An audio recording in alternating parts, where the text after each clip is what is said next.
Dear students, now we will see the human respiratory system.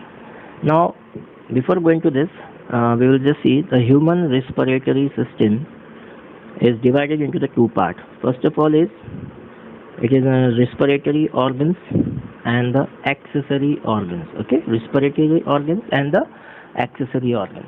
Now, respiratory organs is divided into again two parts, that is called respiratory tract. Okay, that is called the tracheas and all that, and the pairs of lungs. Okay, these are about the respiratory organ. Now what about the accessory organs? Accessory organs is divided into again three parts. Thorax, okay, that is the rib cage part, that is called the thorax, and rib cage is there.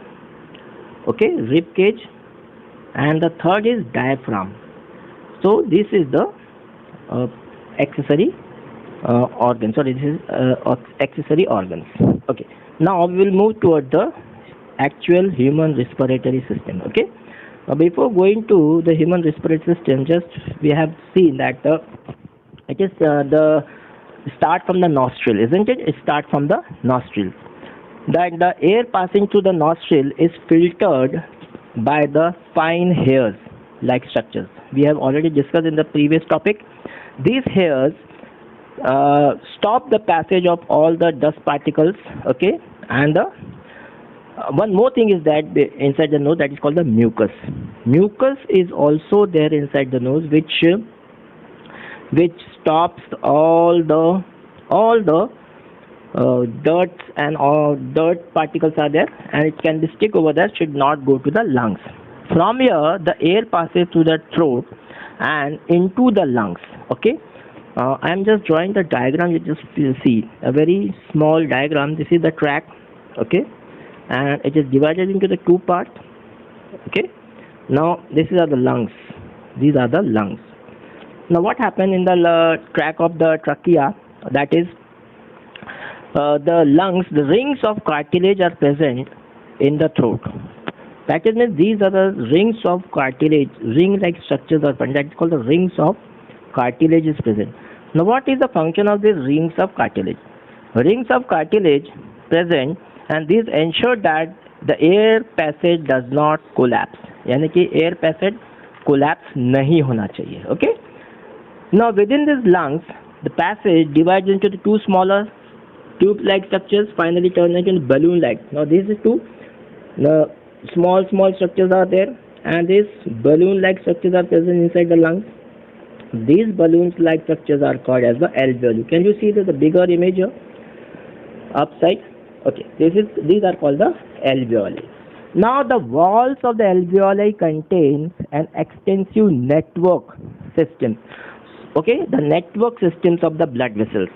Now blood vessels, why the blood vessels are attached to the alveoli? Because as the oxygen is taken from the nostrils and from the respiratory tract and goes to the lungs, the oxygen is transformed directly to the blood, and that is why the blood vessels are attached to all the alveoli. Okay, understand? Now move towards the next part. The blood brings carbon dioxide from the rest of the body to release into the alveoli. Now what happened? Previously the carbon dioxide is also present in all parts of the body. So that carbon dioxide again come to the alveoli, and here again the carbon dioxide is released through when you do the exhalation. Okay, when the exhalation is occurs, that at that time the carbon dioxide is again released. During the breathing cycle, when air is taken in and out, the lungs always contain the residual volume of the air. Okay, and this air, it is not a sufficient time for the oxygen to be absorbed and for the carbon dioxide to be released. और उसी समय फिर inhale करते हैं, और फिर जितना भी कार्बन डाइऑक्साइड बचा रहता है, फिर उसको वहाँ के एल्वियोलाइज में फिर उसको प्यूरिफाइड होता है या उसको फिर से अलग हो जाता है, और फिर एक्सहेलेशन में फिर कार्बन डाइऑक्साइड बाहर, यानी एक ही बार में पूरा कार्बन डाइऑक्साइड बाहर नहीं होता है. Isn't it? Understand this? Now come to the in human beings, the respiratory pigment is the hemoglobin. अब ये respiratory pigment क्या होता है? Hemoglobin, that is we are just using the HB is the hemoglobin. Okay.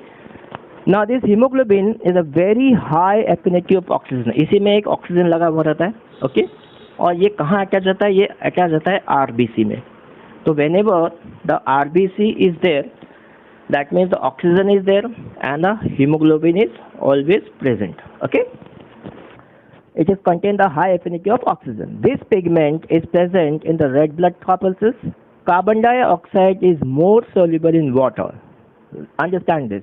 Carbon dioxide CO2 is more soluble in water than the oxygen. यानी कि soluble oxygen जल्दी नहीं हो पाता water में, लेकिन carbon dioxide जल्दी soluble हो जाता है.